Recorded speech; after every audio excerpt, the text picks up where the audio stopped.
Hello guys, welcome back to my YouTube channel. അപ്പോൾ ഇന്നത്തെ video എന്താ വെച്ചാൽ നമ്മൾ ഒരു ചെറിയൊരു കുക്കർ ബിരിയാണി ഉണ്ടാക്കാൻ പോകാം കേട്ടോ. അപ്പോൾ ഫസ്റ്റ് ടൈമാണ് ഉണ്ടാക്കാൻ പോണത്. ഞാൻ എന്താ പറയുക, അമ്മനോട് ചോദിച്ചിട്ടൊക്കെ അങ്ങനെ എന്താ പറയുക ഉണ്ടാക്കാൻ പോവുകയാണ്. എന്താവോ എങ്ങനെയാവോ എന്നൊന്നും അറിയില്ല. ഏതായാലും ഇൻഷാ അല്ലാഹ് നമുക്ക് ഉണ്ടാക്കി നോക്കാം. ഉണ്ടാക്കുമ്പോഴാണല്ലോ പഠിക്കുക. അപ്പോൾ ഏതായാലും ഉണ്ടാക്കി നോക്കുക. അപ്പോൾ കുറച്ച് ദിവസമായി വീഡിയോസും കാര്യങ്ങളൊക്കെ ഇട്ടിട്ട് പിന്നെ ഞാൻ എന്താ പറയുക, എപ്പോഴും ഞാൻ റെഗുലറായിട്ട് അതിലിടണം എന്നൊക്കെ കരുതുന്നുണ്ട്, പക്ഷേ പറ്റണില്ല സത്യത്തിൽ. അപ്പോൾ ഓക്കെ, ഏതായാലും വീഡിയോയിലോട്ട് പോകാം. എൻ്റെ ചാനൽ ആദ്യമായിട്ട് കാണുന്നവരാണെങ്കിൽ സബ്സ്ക്രൈബ് ചെയ്യുക, ലൈക്ക് ചെയ്യുക, ഷെയർ ചെയ്യുക, കമൻറ്റ് ചെയ്യുക. ഓക്കെ.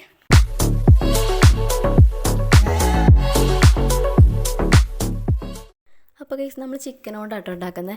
അപ്പോൾ ഇത് കുക്കർ ബിരിയാണി എന്നും പറയാൻ പറ്റില്ല, ഒരു ഗൂഡല്ലൂർ ബിരിയാണി സ്റ്റൈലിലാട്ടോ ഉണ്ടാക്കുന്നത്. അപ്പോൾ ഏതായാലും അരിയൊക്കെ കളന്ന് കഴുകാൻ നിന്നു.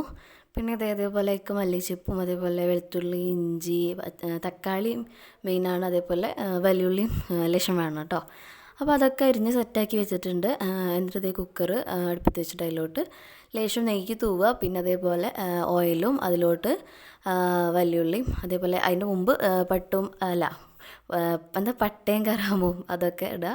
പിന്നെ അതിലോട്ട് ഇതേ തൈര്, അതേപോലെ നമ്മൾ ഇഞ്ചിയും വെളുത്തുള്ളിയൊക്കെ പേസ്റ്റ് ആക്കിയത് ഇതാക്കുക. അതേപോലെ വെല്ലുള്ളി, തക്കാളി എല്ലാം ഇട്ടിട്ട് നല്ല തൈര് ഒഴിച്ചിട്ട് നന്നായിട്ട് വഴറ്റിയെടുക്കുക കേട്ടോ. അതേപോലെ മല്ലിച്ചപ്പും മസ്റ്റാണേ. അപ്പോൾ അതൊക്കെ ഇട്ടിട്ട് അതേപോലെ പച്ചമുളക് കീറിയിടുക കേട്ടോ. നമ്മൾ മന്തിയിലോട്ടൊക്കെ ഇടില്ല, അതേപോലെ ഇടുക. പിന്നെ ഇതിലോട്ട് ചിക്കനൊക്കെ ഇട്ട് നല്ല തിളക്കാൻ വെച്ചു. അതിൻ്റെ ഇടയിൽ അരി ഇട്ടു. പിന്നെ ലേശം നാരങ്ങ പിഴിഞ്ഞ് കൊടുക്കണം കേട്ടോ. നമ്മൾ ബിരിയാണിയൊക്കെ ഉണ്ടാക്കുന്ന പോലെ ലേശം നാരങ്ങ പിഴിഞ്ഞ് കൊടുക്കണം.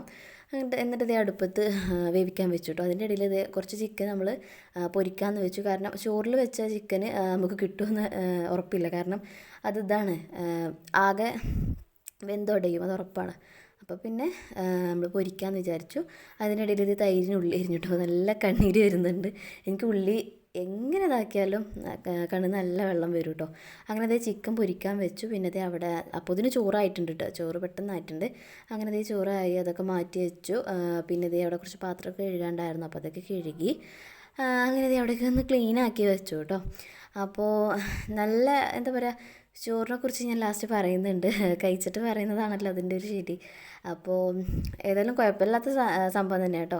ഉച്ച ടൈമായിട്ട് നല്ല വിശപ്പുണ്ടായിരുന്നു കേട്ടോ. അപ്പോൾ നല്ലോണം കഴിക്കാമെന്നുള്ള മട്ടിലൊക്കെ തന്നെയായിരുന്നു ഇരുന്നത്. അങ്ങനത്തെ അവിടെ ക്ലീനാക്കൽ കഴിഞ്ഞ് നല്ല അടിച്ചുവാരി വൃത്തിയാക്കി നമ്മൾ നേരെ ഫുഡ് കഴിക്കാനിരുന്നു കേട്ടോ. ഫുഡ് വിളമ്പിയപ്പോൾ അതേ നല്ല ഗൂഡല്ലൂർ ബിരിയാണിയും അതേപോലെ അതിലേക്ക് ചിക്കൻ പൊരിയും പിന്നെ തൈരും മസ്റ്റാട്ടോ. എനിക്ക് ഭയങ്കര ഇഷ്ടമുള്ള സംഭവമാണ് തൈര്. എത്ര കാട്ടിയാലും ഞാൻ തിന്നു. അങ്ങനെ നമ്മളിതേ ഫുഡ് കഴിക്കുകയാണ്.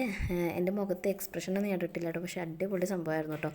നമ്മളിങ്ങനെ കേട്ടുകൊണ്ടിരിക്കുകയാണ്. ഇവിടെ കാക്കു പറയുന്നത് തൊട്ടപ്പോൾ കാക്കു ഇരിക്കുന്നുണ്ട്. അപ്പോൾ പിന്നെ അത് കേട്ടുകൊണ്ടിരിക്കുക കേട്ടോ. അങ്ങനെ ഇതേ ഫുഡ് എന്താ പറയുക, നല്ല മിന്നിയിട്ടുണ്ട്. കാരണം നല്ല വിശപ്പുണ്ടായിരുന്നു, പിന്നെ നല്ല ടേസ്റ്റും ഉണ്ടായിരുന്നു കേട്ടോ. അപ്പോൾ ഗൈസ്, നമ്മൾ ബിരിയാണി കഴിച്ചു കേട്ടോ. കഴിച്ചിട്ട് ഇപ്പോൾ ഒരുപാട് ടൈമായി, രാത്രിയാണ് ഇപ്പോൾ റിവ്യൂ പറയണേ. ഏതായാലും കുഴപ്പമൊന്നുമില്ല. അതിൽ ലേശം ഒരു തൈരിൻ്റെ കമ്മിയുണ്ട് കേട്ടോ. ബാക്കി ഒന്നും കുഴപ്പമില്ല. വേവും ഉപ്പും ഇതൊക്കെ കറക്റ്റാണ്. അപ്പോൾ പിന്നെ എന്തായാലും ഫസ്റ്റ് ടൈം ഉണ്ടാക്കല്ല, അപ്പോൾ അതിൻ്റേതായിട്ടുള്ള പോരായ്മകളൊക്കെ ഉണ്ട്. പിന്നെ പോരായ്മ എന്ന് പറയാനും ഇല്ല കേട്ടോ, കാരണം എല്ലാവരും പറഞ്ഞ നല്ല രസമുണ്ട് എന്ന്, എല്ലാവർക്കും ഇഷ്ടമായിട്ടുണ്ട്. അപ്പോൾ ഏതായാലും ഇൻഷാ അല്ലാഹ് അടുത്ത പ്രാവശ്യം ശരിയാക്കാം. അപ്പോൾ ഏതായാലും എൻ്റെ വീഡിയോ ഇഷ്ടപ്പെട്ടവരാണെങ്കിൽ ചാനലൊന്ന് സബ്സ്ക്രൈബ് ചെയ്തതിൻ്റെ കൂടെ സപ്പോർട്ട് ചെയ്യണം കേട്ടോ. അപ്പോൾ ഏതായാലും ഇൻഷാ അല്ലാഹ് അടുത്ത വീഡിയോയിൽ കാണാം. ബൈ.